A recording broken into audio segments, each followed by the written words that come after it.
퇴근길에 좋은 파트너 YTN 뉴스 FM 뉴스 정면 승부.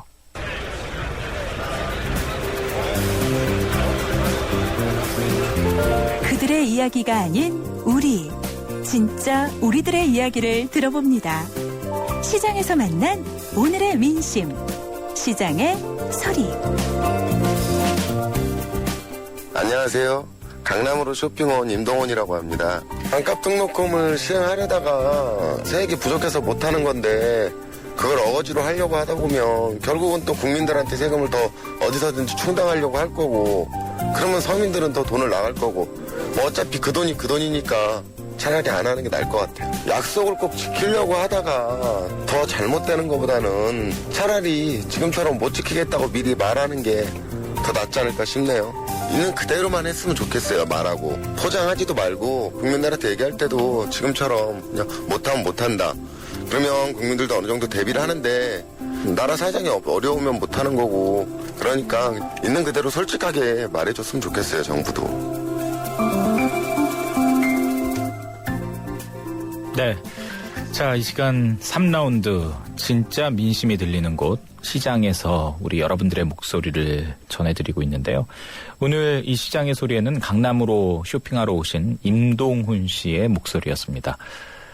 현재 예산 부족으로 이 사라질 위기에 놓인 현 정부의 대표적인 공약 가운데 하나죠. 반값 등록금.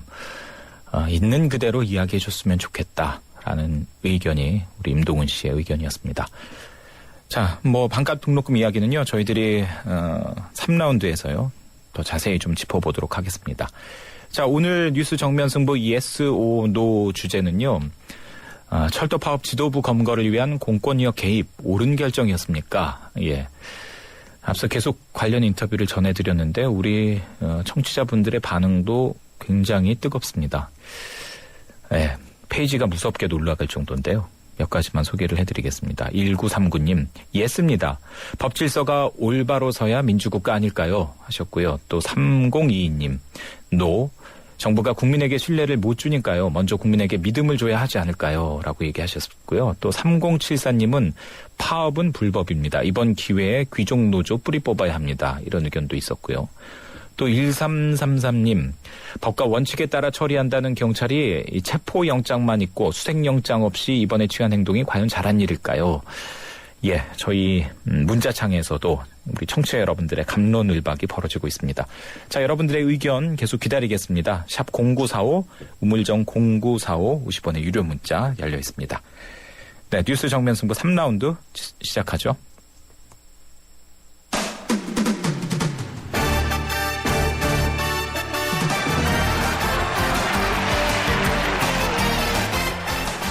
네, 이 시간에는 스포츠 소식 정리해드리겠습니다. 일간스포츠의 이은경 기자 연결됐네요. 이 기자 안녕하세요.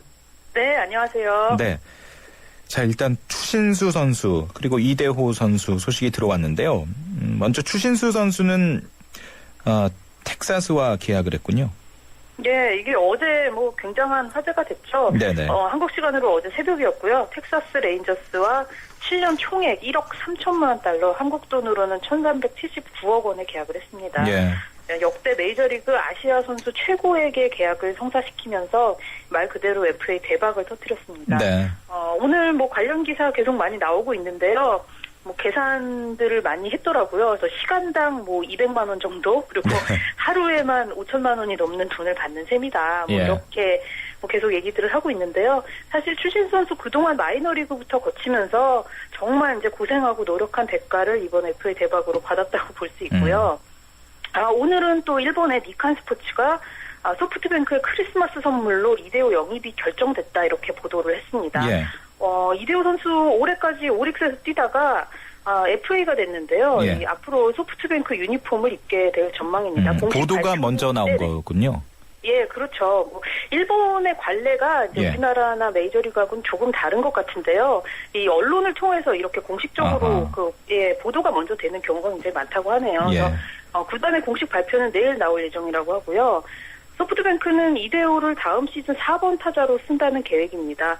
올해 소프트뱅크가 팀 타율이나 팀 득점은 다 리그 1위인데 고정 4번 타자가 없어서 굉장히 좀 힘든 시즌을 보냈다고 하는데요. 예. 이대호 선수가 이제 앞으로 소프트뱅크 고정 4번 타자 역할을 하게 될 거고, 글쎄요, 뭐 관심을 모으는 건 이대호 선수 역시 몸값인데요. 예. 지금 소프트뱅크가 외국인 투수들하고 뭐 2년간 뭐 4억엔, 뭐 2억엔 이런 그 돈으로 계약을 했는데, 네. 이대호가 이 사람들 몸값 능가할 것으로 보이고요. 네. 아마도 2년에서 옵션 1년 정도가 추가돼서 최대 10억엔 이상이 될 것이다. 이런 전망 나오고 있습니다. 그렇군요. 예. 예. 자, 프로축구 성남시민구단의 새 사령탑이 결정이 됐습니다. 박종환 감독이 오는군요. 네, 성남 1화 그 축구단이요. 내년부터 성남 시민구단으로 이제 다시 태어나게 되는데요. 예. 이 성남 구단이 다음 시즌 팀을 이끌 지도자로 박종환 감독을 선임을 했습니다.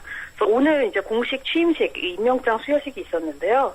박종환 감독이 올해로 만 75세입니다. 예. 역대 프로축구 최고령 감독 기록도 세웠고요.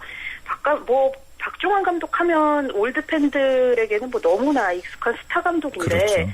예, 1983년 멕시코 청소년 월드컵 한국의 4강 신화 이끌었고요. 또 1화 축구단 이 초대 감독으로 K리그 3연패 일구면서 1화 구단의 전성기 이끌었던 주인공입니다. 예. 하지만 2006년에 대구 감독 물러난 이후 7년 동안 공백기를 가졌는데요. 박 감독이 오늘 인터뷰에서 예. 그 올드보이 너무 이렇게 노장 감독이라 현장 감각이 많이 떨어지지 않았냐라는 우려에 대해서 예. 내가 볼 땐 요즘 젊은 감독들이 잘 못하고 있다. 내가 더 잘할 수 있다. 이렇게 굉장히 자신 있게 이야기를 했거든요. 예. 그래서 성남이 글쎄요. 올해는 좀 강등권을 겨우 벗어난 좀 형편이 어려운 팀인데 예. 내년에 어떤 돌풍을 일으킬지 굉장히 관심을 모아주고 있습니다. 감독 제의 올 줄 몰랐다라고 반응을 했습니다만 네네. 요즘 올드보이가 대세니까요. 예. 더 실력으로 보여주면 되는 것 아니겠습니까? 예, 근데 사실 프로야구에서 이제 올해 김웅룡 감독이 한화 성적을 그렇게 이제 좋게 내지 못했기 때문에 예. 좀 우려의 시선이 더 많은 건 사실인데요. 알겠습니다. 네네네. 자, 일간 스포츠의 이은경 기자였습니다. 소식 잘 들었습니다.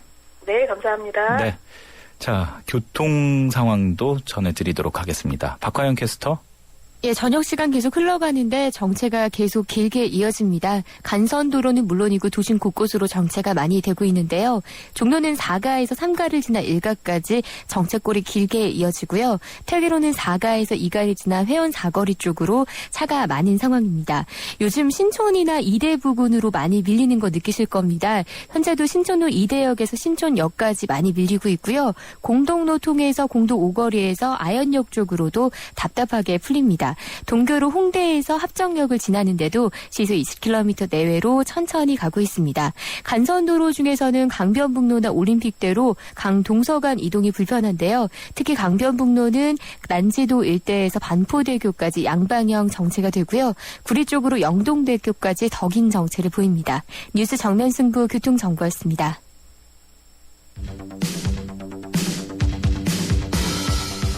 퇴근길을 함께하는 냉철하고 따뜻한 뉴스 정면 승부. 뉴스 정면 승부는 여러분의 참여를 기다립니다. 50원의 유료 문자 샵 0945와 YTN 라디오 스마트폰 어플리케이션 예스를 통해 여러분의 의견을 보내주세요. 뉴스 정면 승부는 여러분의 의견에 항상 귀 기울이고 있습니다.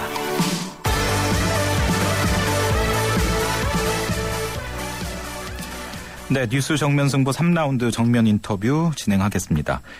박근혜 정부의 140개 국정과제 가운데 이 교육비 부담 경감에 포함하는 이른바 청년 공약, 그 대표적인 거죠. 반값 등록금. 이 반값 등록금이 예산이 부족하다는 이유로 1년 만에 사라질 위기에 놓였다라고 합니다. 어제 오늘 인터넷에서 뜨거운데요. 공약 이행을 위한 첫 번째 예산부터 대폭 삭감돼서 이 정부의 공약 실천 의지가 떨어진 것 아니냐 이런 불만의 목소리도 나오고 있고요. 대학생 단체를 중심으로 또 반발의 움직임도 보이고 있습니다. 자, 이 시간에는 대학교육연구소 이문희 연구원을 연결해서 관련된 내용을 좀 자세히 들어보도록 하겠습니다. 이문희 연구원님 안녕하십니까? 예, 안녕하세요. 네. 자, 일단 반값 등록금은 이슈가 될 때마다 항상 관심이 뜨거운 그런 사안인데요. 예. 그 예산안이 아직 국회에서 확정되지는 않았습니다만 일단 정부에서 짠 걸 보니까 대폭 삭감된 것 같습니다. 아, 예, 맞습니다. 박근혜 대통령이 지난 대선 때 그 2014년 그러니까 내년부터 국가자금 예산 4조 원을 확보해서 반값 등록금을 하겠다고 했거든요. 예. 그런데 정부가 발표한 바에 따르면 3조 2,600억 원으로 약 8천억 원 가량이 지금 부족한 시점입니다. 예. 그래서 내년에 반값 등록금을 어렵게 되었습니다. 예. 뭐 예산이 삭감된 건 역시 그 재원이 부족하기 때문입니까? 정부는 그렇게 얘기하고 있습니다. 뭐 재정 여건이 어렵고 그다음 세입이 부족하다고 하는데요. 예.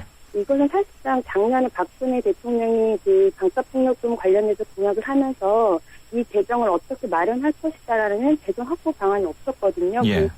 시민단체라든가 이렇게 학생들 같은 경우도 재정 확보 방안을 마련할 것을 요구했는데 그렇지 않음으로 인해서 이것이 그 구체적인 공약 실천 어려움으로 나타난 것이라고 보고 있습니다. 예. 그 얼마 전에 그 세계 여러 나라들의 대학 등록금 순위가 이제 그 공개돼서 관심을 모은 적도 있는데요. 예. 그 우리나라는 어느 정도인가요? 사립대학을 보면은요, 예. 그 통계 수치상으로는 미국이 가장 비싸고, 그다음에 슬로베니아, 호주, 그리고 우리나라가 4위로 나타납니다. 예. 근데 이것을 조금 들여다보면, 네. 슬로베니아 같은 경우가 2위인데 단 1%만의 학생들이 등록금을 내고 있고요. 아하. 3위인 호주 같은 경우도 4% 학생들만 등록금을 내고 있습니다. 예. 사실상으로는 미국에 이어서 우리나라가 등록금이 2위라고 할 수 있습니다. 실제 학생들이 부담해야 되는 그런 걸 따졌을 때 사립대의 경우는 두 번째다. 네. 그 지금 이제 뭐 겨울방학이 시작되고 조금 있으면 등록금 내야 되는 시기이기 때문에 더 관심을 가질 수밖에 없을 것 같은데요. 그렇죠. 한 어느 정도인가요, 요즘은요? 사립대학 등록금은 1년에 한 740만 원 정도입니다. 평균액이 그렇고요. 예. 의대 같은 경우는 평균액이 1,000만 원이고 예체능 같은 경우는 840만 원 정도 그 계열에 따라 좀 차이가 있긴 한데요. 예. 전체 평균적으로 740만 원에 지금 달하고 있습니다. 예. 그렇군요. 예. 이제 이 반값 등록금과 관련된 공약이 나왔을 때도 여러 가지 이제 논란이 있었는데요. 이게 그 실제로 그 학생들이 부담하는 것의 반값이냐 아니면 그 학생들한테 나오는 그 등록금 고지서 예. 여기에 명시된 반값이냐 뭐 여러 가지 그 의견들이 있었는데요. 일단 그 반값 등록금의 성격 가운데 하나로 그 국가장학금 제도 이걸 시행하고 있잖아요. 예. 현장에서 느끼는 뭐랄까요 효과 이건 어떻습니까? 반응은요? 그러니까 올해 같은 경우가 소득 8군 학생들까지 지원을 받았습니다. 예. 많아서 10명 중에서 8명 정도가 받았다고 보시면 되는데요. 예. 그래도 상당수 학생 숫자적인 면에서는 많은 학생들이 지원을 받았습니다. 근데 이제 문제는 금액인데요. 예. 아까 말씀드렸지만 사립대 등록금이 740만 원인데 그 가장 경제적으로 어려운 학생들이 100%를 다 받는다고 했을 때 최대 금액이 450만 원입니다. 예. 사립대 등록금은 60%밖에 되지 않고요. 5분 학생 같은 경우, 그러니까 소득으로 5분, 그러니까 중간 정도인 학생도 연간 100만 원밖에 되지 않아서 사립대 등록금은 15%밖에 안 되거든요. 예. 그러다 보니까 사실상 아주 저소득층 학생들만 반값 등록금 효과를 보고 있는 것이고, 예. 나머지 학생들은 반값 등록금이 크게 부족하게, 그러니까 쉽게 말하면 뭐 용돈 장학금이다 뭐 이렇게까지도 학생들이 얘기를 하는데, 예. 그 금액상으로는 좀 실질적으로 학생들 반값을 느끼기 부족하게 좀 지원이 되고 있습니다. 예. 그렇다면 좀 개선돼야 되는 사항은 어떤 걸까요? 가장 큰 거는 예산 확보가 될 것입니다. 예. OECD 얘기를 뭐 누차 말씀드리는데 OECD 국가들은 GDP의 1.1%를 그 대학 고등교육 예산에 사용하지만 우리나라는 0.7% 수준이거든요. 예. 정부 재정 지원을 늘려서 등록금 부담을 좀 낮추는 것이 필요할 것이고요. 두 번째로는 지금은 정부가 그 장학금을 지급할 때 금액의 기준을 공립대학 등록금을 하고 있습니다. 예. 보니까는 100%를 받는다 하더라도 사립대학 등록금은 턱없이 부족한 것이죠. 예. 실제 학생들이 내고 있는 등록금을 기준으로 지급하는 것이 필요하겠고요. 예. 마지막으로 성적 제한이 걸립니다. 지금은 비학점까지 학생들만에게 장학금 지급하다 보니까 예. 뭐 생계형으로 아르바이트 해야 되거나 등록금을 벌여하는 학생들이 학업 부진으로 이어지고 이러면서 장학금 못 받게 된 악순환이 반복되고 있거든요. 예. 예. 이번 이제 교육부도 이 부분을 인정해서 올해 교육 업무 보고할 때 그 학점제는 폐지하겠다라고 했는데 그러지 못하고 있는 상황입니다. 그래서 국가장학금이 성적장학금이 아닌 만큼 성적 제한도 좀 완화되는 것이 필요하다고 봅니다. 예. 그 셋째 아이에게 그 등록금을 전액 지원해주는 것. 예. 이 부분도 있잖아요. 예. 그렇기 때문에 아예 그냥 사실 이제 셋째 아이부터 혜택을 받는 거기 때문에 이건 예. 그 아예 이 예산을 반값 등록금으로 돌리자 이런 의견도 나오고 있는 것 같던데요. 문제는 그 반값 등록금 예산 확보를 하게 되면 예. 자연스럽게 셋째 아이도 등록금 지원이 늘어나는 방향으로 갈 수밖에 없습니다. 예. 문제는 지금 반값 등록금 예산 확보하지 않은 상황에서 셋째 아이에 대해서는 그 등록금을 그 전액 지원해준다고 하고 있기 때문에 문제가 되는데요. 예. 단적으로 이제 올해 대비 내년에 국가장학금 예산이 5천억 원이 늘었습니다. 예. 이 중에서 4분의 1에 해당하는 예산이 셋째 아이 등록금 예산이에요. 예. 그러다 보니까는 그 반값 등록금 예산은 굉장히 부족한 상황에서 셋째 아이부터 지원한다. 그러면 이제 국책의 합리성 측면에서 문제가 되고 있고요. 예. 이 부분은 국제 예산 정책조도 그 관련돼서 이제 셋째 아이 등록금 지원 사업 관련돼서 고소득층의 효과가 집중돼서 오히려 소득 분배 역행성이 발생할 수 있다. 식으로 좀 지적을 한 바가 있습니다. 예. 사실 반값 등록금뿐만 아니라 여러 복지 정책, 복지 공약들이 지금 당장 예산 문제, 그 재정 문제와 부딪히면서 예. 이게 증세 없는 복지의 논란까지 계속 건지고 있는데요. 예. 그러니까 이제 예산의 문제는 상수로 하고서라도 이 문제를 좀 그 해법을 찾아본다면 예. 그 대학 자체가 좀 등록금을 줄이는 방법 이것도 하나로 거론되고 있잖아요. 그렇죠. 정부의 정책 지원과 함께 대학 차원에서도 좀 등록금을 낮추기 위한 노력을 해야 되는데요. 예. 작년에서 다음 1월이나 2월이면 사립대학 등록금이 책정될 건데 우선은 대학들에서도 그 정부 지원이 늘어나듯이 법인 차원에서 지원을 확대하는 것이 필요할 거라고 봅니다. 예. 그리고 6년 예산을 좀 꼼꼼하게 편성해서 2월금으로 남긴다거나 적립금을 남기나 이런 관행들을 좀 고치고요. 네. 불필요한 지출들도 좀 줄여서 지금 정부 정책이 후퇴하고 있는 상황에서 학생들이 좀 등록금 부담을 최소화할 수 있도록 예. 대학들도 좀 다각도로 노력을 하는 것이 필요할 것이고. 예, 알겠습니다. 자, 오늘 말씀은 여기까지 듣겠습니다. 고맙습니다. 예, 고맙습니다. 예, 지금까지 대학교육연구소의 이문희 연구원과 반값 등록금 이야기를 해봤습니다. 자, 저희들 오늘 그 철도 파업 지도부 검거를 위한 공권력 개입 과연 옳은 결정이었습니까? yes, no 청취자 여러분들의 의견 받고 있는데요. 1035님, yes. 공기업에서 시민의 발목 잡는 파업은 안 된다고 생각합니다. no라는 의견 4529님께서 주셨습니다. 재벌 회사들은 압수수색 영장을 가지고도 집행을 흉내만 내면서 노조는 수색영장 없이 체포영장만으로 언론사 건물의 노조 사무실에 공권력을 행사한다면 개인의 가정집은 한밤중에 구둣발로 들어올 수도 있겠네요 하셨습니다. 자, 의견들이 워낙 많이 쏟아지고 있어서요. 오늘 다 소화는 못해드리겠습니다. 하지만 계속 여러분들의 의견 궁금합니다. 샵 0945 50원의 유료 문자 보내주시기 바랍니다. 3라운드 여기에서 마무리하고요. 잠시 뒤에 4라운드에서 뵙겠습니다. 4, 6, 24, 4, 5, 20. 아이들에게 처음 구구단을 외우게 할 땐 마음이 찡합니다. 이제 치열한 공부의 세계로 들어가는 것 같아 어른으로서 미안함을 느끼죠. 그런데 정작 아이들은 즐거워하는 경우가 많습니다. 이런 생각이 들어요. 우리가 모르는 공부의 즐거움을 아이들은 알고 있다는 생각. 그 즐거움이 중학교, 고등학교까지 계속될 수 있게 하는 것이 우리 어른들이 해야 할 일 아닐까요? 아이들을 잘 부탁합니다. 아이들이 만들어갈 미래를 잘 부탁합니다. 이 캠페인은 공부를 한다. 대교와 함께합니다. 지금 이 순간에도 15분에 한 명씩 치매 환자가 발생하고 있습니다. 하지만 알고 계셨나요? 1년만 빨리 치료해도 치매 진행 속도를 늦출 수 있습니다. 60세 이상 어르신이면 누구나 보건소에서 무료로 검진을 받을 수 있으며 환자와 가족 모두 치매 상담 콜센터에서 자세한 상담을 받을 수 있습니다.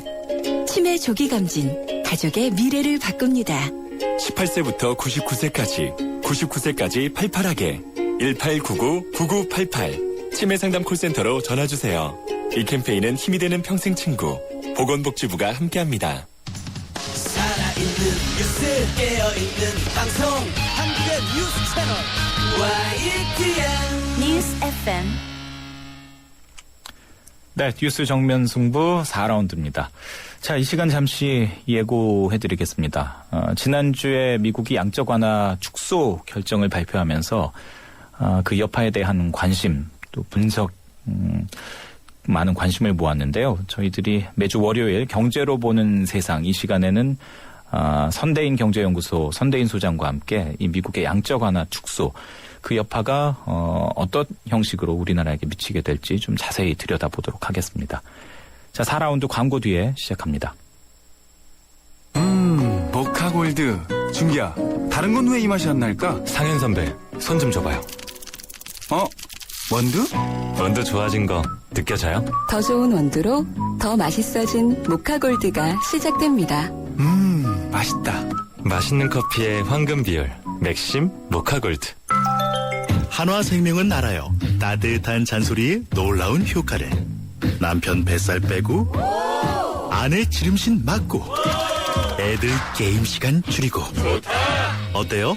내일에 도움이 되는 따뜻한 잔소리. 당신도 함께 해보세요. 당신밖에 모르는 한화생명.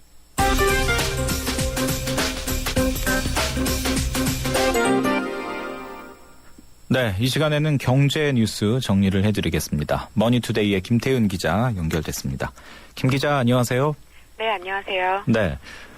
현대그룹이 현대증권을 포함해서 금융계열사 3곳을 모두 매각하겠다라고 발표했죠. 네, 주력 계열사인 현대상선이 해운업의 불황이 장기화되면서 유동성 위기를 겪고 왔었는데요. 예. 이 때문에 그 현대증권 및 그 금융계열사 3곳을 매각해서 고강도 자구책을 내놨습니다. 예. 이 금융사 3곳을 매각하면 1조 원 가량의 자금을 조달할 수 있을 것으로 보고 있는데요. 예. 여기에 현대상선이 보유한 선박과 부동산을 팔고 또 다른 계열사들도 구조조정을 해서 총 3조 3천억 원을 마련한다는 계획입니다. 예. 이런 자구책을 통해서 주요 계열사야 3곳의 부채 비율을 절반가량 낮출 수 있을 것이라고 현대그룹은 밝혔습니다. 예. 자, 요즘 공기업에 대한 뭐랄까요, 압박이 거센데요. 공기업 가운데 경영 개선에 실적이 부족한 기관장들은 사퇴하라, 사표를 쓰라 이런 얘기까지 나왔다고요? 네, 윤상직 산업통상자원부 장관이 오늘 아침 41개 공공기관장들을 만나서 이렇게 경고를 했습니다. 예. 이들이 제출한 경영 정상화 방안을 살펴보고 평가를 했는데 위기의식도 실천 의지도 보이지 않는다고 강하게 질타를 했습니다. 또 일부 에너지 공기업들의 경우에는 뻔한 경영 정상화 방안을 내놓고 집단으로 반기를 들고 있는 느낌마저 든다고 이렇게 비판을 했습니다. 네. 윤상직 장관뿐만 아니라 박근혜 대통령도 다음 달 공공기관장들로부터 직접 부채 감축 계획을 보고받기로 했다고 하는데요. 점점 이 공공기업들에 대한 압박을 강하게 하고 있습니다. 예. 자, 대부업 최고 이자율이 현행 39%에서 34.9%로 낮아지는군요. 네, 오늘 국회 그 정무위원회가 이 같은 법안을 통과시켰습니다. 연내 본회의를 통과하면 3개월의 유예 기간을 두고 내년 4월부터 시행되게 됩니다. 예. 대부업 이자율 상한선은 2000년 당시 66%에서 2011년 44%로 낮아지고 현재 9%까지 내려왔습니다. 예.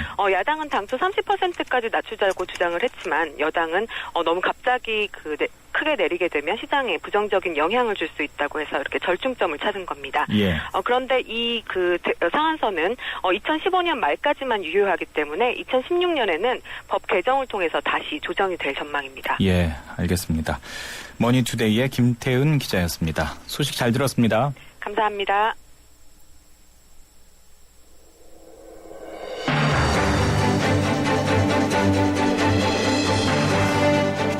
뉴스와 유쾌한 한판. 뉴스 정면 승부.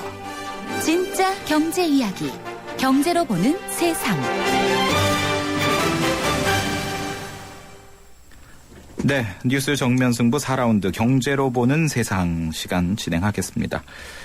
자, 지난주 미국의 테이퍼링, 즉 양적 완화 축소가 발표됐죠. 이 미국의 경기 침체가 이제 수습이 어느 정도 됐다라는 판단하에 출구 전략에 들어선 것이다. 이런 분석도 있는데요.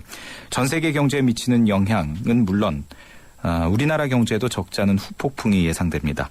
자, 오늘은 이 문제를 집중적으로 다뤄보도록 하겠습니다. 선대인 경제연구소의 선대인 소장 나와 있습니다. 어서 오십시오. 네, 안녕하세요. 반갑습니다. 자, 저희들이 양적 완화 이야기 하기 전에요. 네. 오늘 제법 중요한 뉴스가 들어와서 이 문제를 좀 얘기를 해보도록 하겠습니다. 국회 정무회에서 신규 순환 출자 금지법을 통과시켰다라는 얘기가 나오는데요.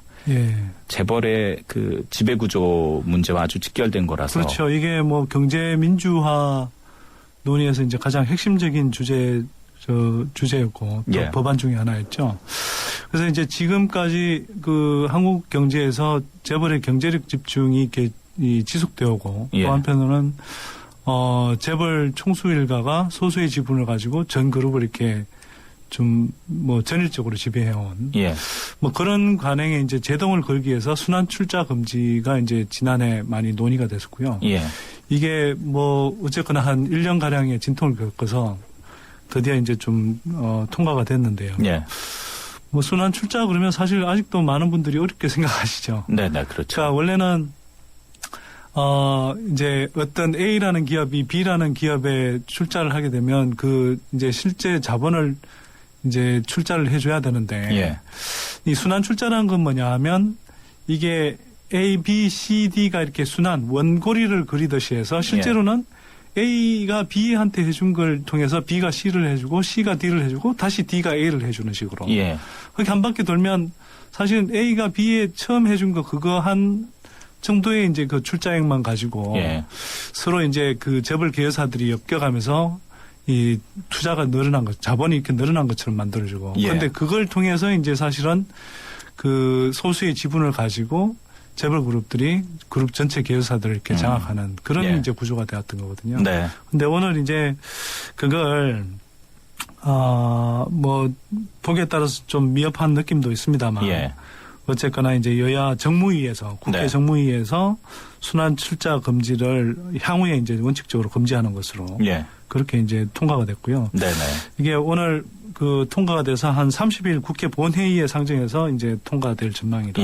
그렇게 이제 보도가 있었습니다. 뭐 소관 상임위에 통과했으면 뭐 본회의에는 그러니까 뭐 여야 합의로 된 내용이기 때문에요. 별 문제가 없는 한 본회의에서도 통과될 가능성이 높다고 봐야겠죠. 일단 그 야당에서는 그 기존 순환 출자까지 다 규제하자라고 했는데 이번에는 신규만 하기로 해서 이 부분은 합의가 됐나 봅니다. 그렇죠. 그래서 이제 뭐 야권에서는 좀 특히 민주당에서는 이제 기존 출자안까지 그렇게 해서 이제 점진적으로 사실은 재벌 그 이제 이 순환 출자 구조를 저는 해소해 가는 게 맞다고 보는데 어쨌거나 뭐 여권 입장에서는 이렇게 하면 또 지금의 이제 이 재벌들이 이 재벌들에 집중돼 있는 경제 구조가 뭐 한꺼번에 또 이렇게 급격한 변화를 겪으면 문제가 있을 수 있지 않느냐. 뭐 그렇게 해서 이제 적절한 타협점을 찾은 게 기존 출자는 원칙적으로 좀 이렇게 뭐 기본적으로 놔두되 그 순환 출자 그러니까 법 개정 이후에 기존 순환 출자 에서 이제 이 여당이 제시한 예외 허용 대상이 있습니다. 이 범위를 이제 이 야당의 요구에 따라서 좀 줄여가는 식으로 그렇게 이제 합의하면서 타협점을 찾은 것 같아요. 알겠습니다. 자, 오늘 이 뉴스는 여기까지 정리를 하고요. 앞서서 예고해드렸던 그 미국의 테이퍼링, 이른바 양적 완화 축소 이야기를 좀 하겠습니다. 이게 지난주에 발표가 됐는데요. 그렇죠. 내용을 좀 정리를 해주시겠습니까, 일단? 사실 이게 일반 청취자분들께는 좀 어려운 이야기처럼 들릴 수 있으나 그래도 꼭 좀 아셔야 되는 이야기입니다. 향후 몇 년 동안 세계 경제 또 그 세계 경제 속에서 한국 경제에 어찌 보면 큰 패러다임을 장악할 수 있는 굉장히 중요한 문제이기 때문에요. 이번 시간에 조금 제가 설명을 드리겠는데요. 그 먼저 조금 배경을 설명드리면서 설명드리는 게 좀 편할 것 같습니다. 이게 알다시피 2008년 말 세계 경제 금융 위기가 왔었고요. 그러면서 이제 미국을 필두로 해서 이제 각 정부가 재정 적자 부양책을 대대적으로 동원하고 한편으로는 각 중앙은행이 뭐 거의 제로금리 수준까지 한국은 뭐 제로금리까지는 아니었습니다만 이제 초저금리 수준까지 이제 낮추고 그렇게 했는데도 경기 급락을 막지 못했습니다. 자, 이제 그렇게 하자 중앙은행에서 이제 좀 비전통적인 방식이라고 하는 양적 완화라는 조치들을 취하게 됩니다. 미국 같으면 이제 중앙은행이 연방준비제도 이사회인데요. 여기에서 양적 완화라는 것은 뭐냐 하면 쉽게 말해서 그 제로 금리까지 낮춰도 안 되니까 예. 돈을 무제한으로 찍어내서 헬리콥터에서 뭐 상공에서 이렇게 뭐 그 돈을 뿌리듯이 그렇게 뿌리겠다는 거예요. 예. 그래서 이렇게 이제 막대한 돈을 찍어서 뭘 했느냐. 미국의 이제 국채라든지 그 다음에 몰기지 담보부 채권, 증권 이런 것들을 아주 뭐 엄청난 규모로 사줬습니다. 예. 그렇게 하면 사실 이제 채권 시장에서 시장 금리가 내려가거든요. 네네. 그렇게 해서 이제 경기 부양 효과를 만드는 거죠. 예. 그 결과 실제로 그 미국의 이제 뭐 주식 시장, 부동산 시장 이런 것들이 이제 급락세를 멈추는 한편 오히려 최근에 오히려 또다시 이제 버블이 만들어지는 것 아니냐 이런 이제 걱정을 할 정도로 뭐 그렇게 됐고 또 한편으로는 일정하게 이제 그 경기 급락세가 진정되면서 이제 뭐 실물 경기도 조금씩 살아나는 뭐 그런 흐름을 보인 측면이 있습니다. 예. 그래서 이제 이게 너무 또 지나치게 오래 가다 보면 이제 정부의 재정 적자 부담도 계속 늘어나게 되고 또 한편으로는 이게 돈이 너무 많이 풀려 있는 가운데 또 인플레가 이렇게 경기가 또 혹시나 급속도로 좋아질 경우에는 인플레가 이제 발생할 우려 뭐 이런 것들 때문에 이제 돈을 다시 걷어들이게 되는 거죠. 네. 그런 조치를 이제 그런 조치인 셈인데요. 그걸 이제 양적 완화를 했다가 이걸 이제 축소하겠다고 하는 것이고요. 또 한편으로는 그래서 이걸 이제 그 출구 전략이라고도 표현합니다. 양적 완화를 들어왔다가 이제 빠져나간다라는 얘기고요. 그리고 테이퍼링이라는 표현도 이제 가끔 나오는데요. 테이퍼링은 뭐냐면 영어로 이게 점진적으로 이렇게 줄어든다 이런 뜻이거든요. 그러니까 아까 말씀드렸던 양적 완화라는 게 미국의 이제 각종 그 채권들, 자산들을 이렇게 매입해주는 돈을 찍어내서 이제 매입해주는 거였는데 그 규모를 점진적으로 줄여간다라 이런 의미에서 이제 테이퍼링이라는 표현도 쓰고 있습니다. 그래서 요번에 이제 벤 브랭키 의장이 퇴임을 앞두고 마지막으로 취한 조치가 지금까지 한 850억 달러, 우리 돈으로 한 900조 원 정도 되는데요. 900조 원 정도 되는 걸 이제 한 100억 달러 정도 줄여서 750억 달러 정도로 매입하는 대로 줄이겠다. 이렇게 이제 발표를 한 거죠. 그래서 뭐 좀 비유를 하자면 이렇습니다. 자동차 운전을 하다가 지금까지 이제 경기를 살리기 위해서 이제 가속 페달을 막 밟았단 말이에요. 그래서 가속 페달에서 이제 조금씩 이제 발을 떼는 그런 단계로 이제 쭉 가고요. 근데 이게 이제 뭐 한꺼번에 확 떼는 게 아니고 확 떼고 뭐 브레이크를 확 밟는다는 건 아니고 이제 이 점진적으로 미국의 경기 회복 속도를 봐가면서 엑셀레이터를 이제 조금씩 뗀다. 즉 이제 자산 매입 규모를 줄인다. 그러면서 한편으로 이제 이게 어느 정도 완료가 되면 경기 회복 상황을 봐가면서 이제 기준금리도 조금 올릴 수 있다. 이건 이제 자동차에 비유하자면 이제 브레이크를 조금씩 밟을 수도 있다. 이런 거죠. 여러 가지 단계적인 조치 가운데 일단은 가장 이제 첫 번째 조치이면서 아직은 이제 뭐 워낙 초기의 조치이다 보니까 뭐 한국 상황에는 크게 이제 큰 변동이 안 나타난 것처럼 보입니다만 어쨌거나 이게 이제 계속 한 최소 2년 정도의 그런 시간 범위를 두고서는 계속 꾸준하게 이 방향으로 나가게 돼 있는 거고요. 그래서 상당히 아마 점진적으로 계속 큰 영향을 아마 받게 될 겁니다.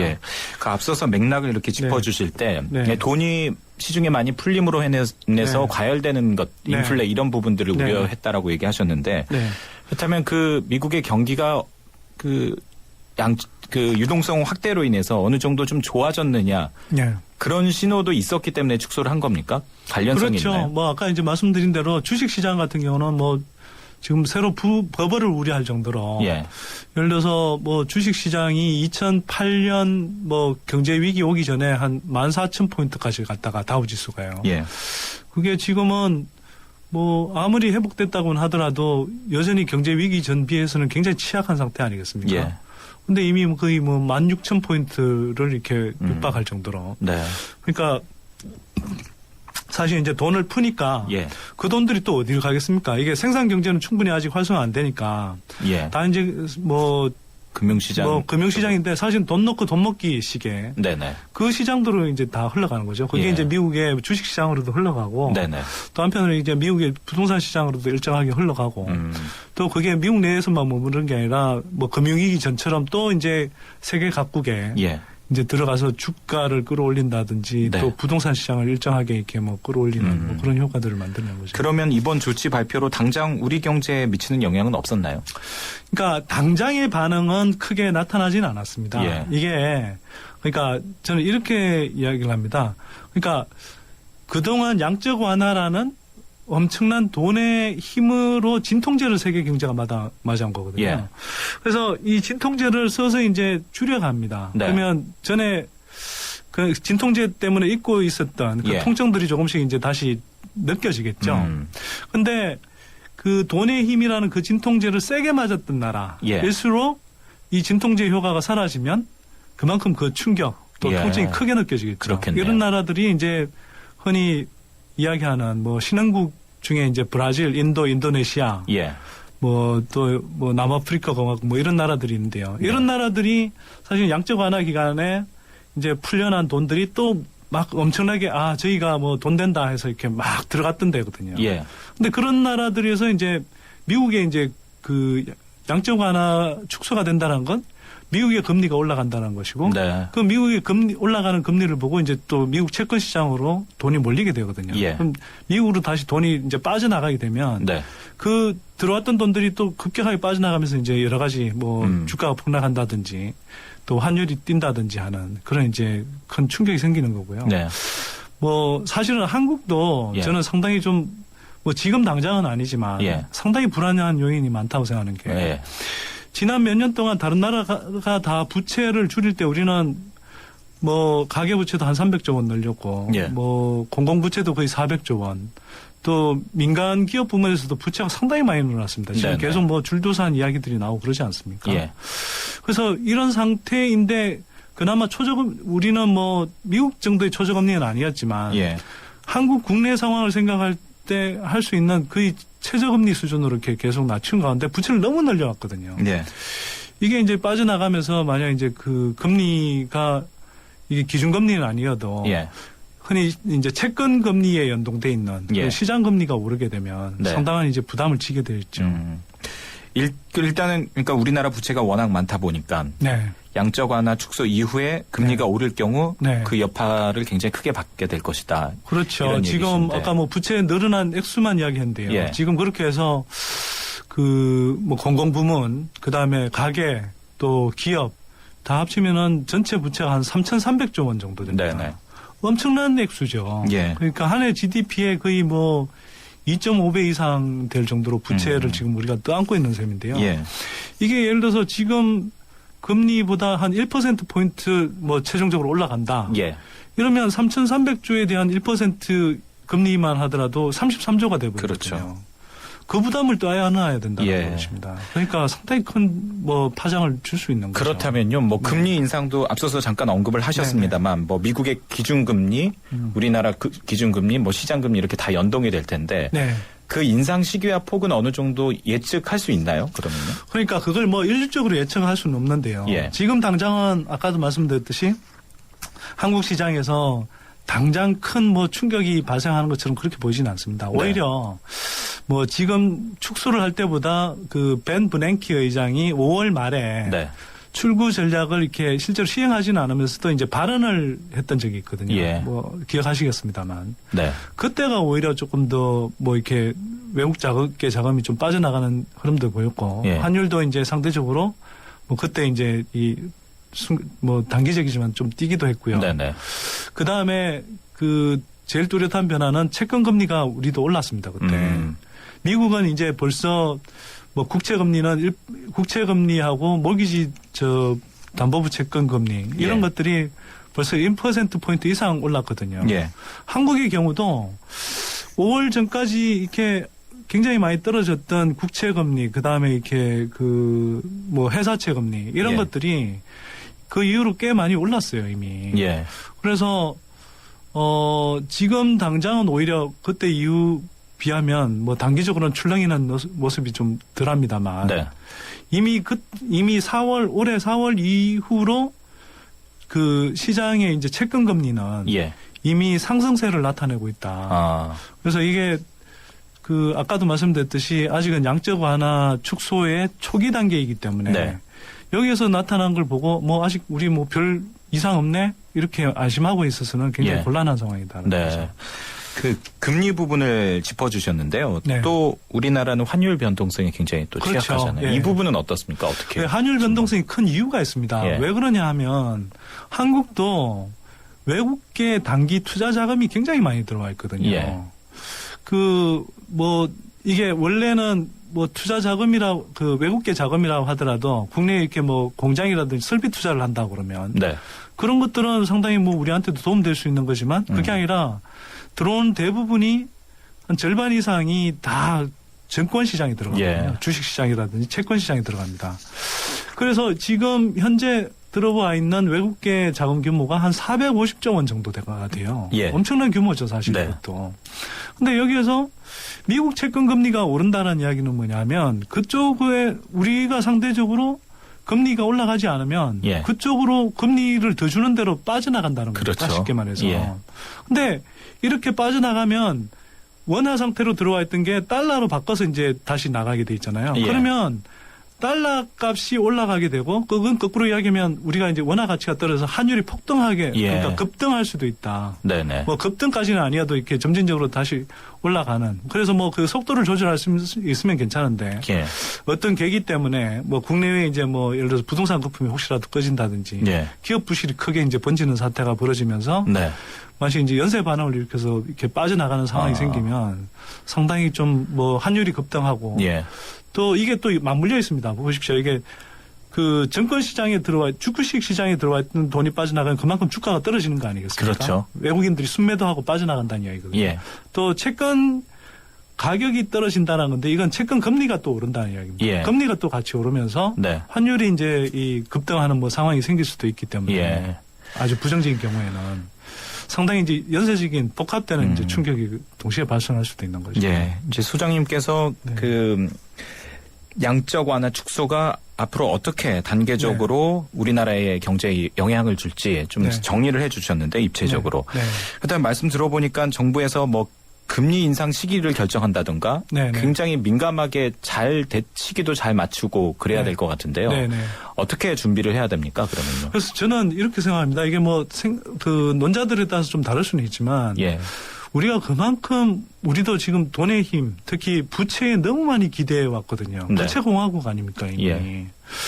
그래서 이게 그러니까 출구 전략은 아까 말씀드렸듯이 단기간에 벌어지는 일은 아니지만 그 페이스 조절을 한국 경제에 맞추지도 않고 신흥국 경제에도 맞추지도 않고 미국 경제의 회복 속도에 맞추게 돼 있습니다. 그러니까 한국은 그동안 예를 들어서 미국 같은 경우는 부채를 일정하게 뺐는데요. 공공부채 늘렸어도 가계부채 이런 것들을 확 줄였었거든요. 근데 한국은 이런 부채들을 다 늘려놓은 상태에서 미국이 자기 페이스에 따라서 예를 들어서 출구 전략을 쓰고 그렇게 해서 금리가 올라갈 때 한국도 따라서 시장 금리가 올라가게 되면 상당히 큰 충격이 있을 수 있기 때문에 지금이라도 시간이 많지 않은데 좀 과감하게 부채 다이어트를 유도하는 그런 정책들 또 시그널들 보내줘야 되고요.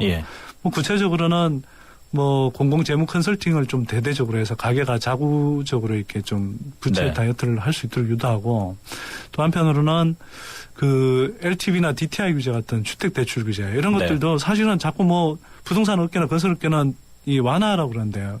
지금이라도 조금씩 점진적으로 빨리 축소를 해가서 이게 부채 다이어트를 유도할 수 있도록 그렇게 자꾸 해나가야 됩니다. 그리고 지금 부실 기업들이 계속 늘어나고 있는데요. SDX 그룹, 웅진 그룹 이런 게 그냥 부실 기업 계열사 하나를 이렇게 자금난에 시달리는 그걸 미리 사전에 빨리 좀 이렇게 정리를 하지 못해서 그룹 전체에 이렇게 위기로 번진 거 아닙니까? 지금도 현대그룹이라든지 이렇게 두산그룹 이런 식으로 이렇게 자꾸 위험한 그런 신호들이 있는 그룹들이 많이 있습니다. 그런데 빨리 이렇게 좀 부실 기업들을 정리하는 그런 이제 시장 퇴출 흐름이 일어나도록 그렇게 빨리 일을 해야 되겠죠. 알겠습니다. 자, 오늘 이 시간에는 경제로 보는 세상, 미국의 양적 완화 축소, 우리나라에게 어떤 영향을 주게 될지 또 어떤 준비를 해야 될지 짚어봤습니다. 선대인 경제연구소의 선대인 소장이었습니다. 고맙습니다. 네, 고맙습니다. 주문하시겠습니까? 피자요, 피자. 치킨이요, 치킨. 떡볶이요. 포테이토도 주세요. 네, 와우 박스 주문되셨습니다. 좋아하는 메뉴를 와우박스로 다 함께 27,900원. 1588-5588 피자헛. 내리 쉐비 크리스마스 페스티벌 12월에 쉐보레 구입 시 최대 120만원 할인. 추첨 후 1등에겐 500만원 여행 상품권 증정. 스파크 크루즈 디젤 구입 시 최대 3년 무이자 할부. 크리스마스처럼 풍성한 12월 혜택을 지금 바로 만나보세요. 12월 31일까지 홈페이지 참조. 일부 차종 제외. Chevrolet, find new roads. 네, 철도 파업 지도부 검거를 위한 공권력 개입 옳은 것인가? 청취자 여러분들 정말 뜨겁게 갑론을박했는데요. 4대6 정도로 노, 공권력 개입 옳지 않다 이런 의견이 좀 많았군요. 자, 그 가운데 우리 당첨자 9495님 축하드리겠습니다. 저희 제작진이 따로 연락을 한다고 하네요. 뉴스 정면 승부 여기서 마무리 짓겠습니다. 고맙습니다.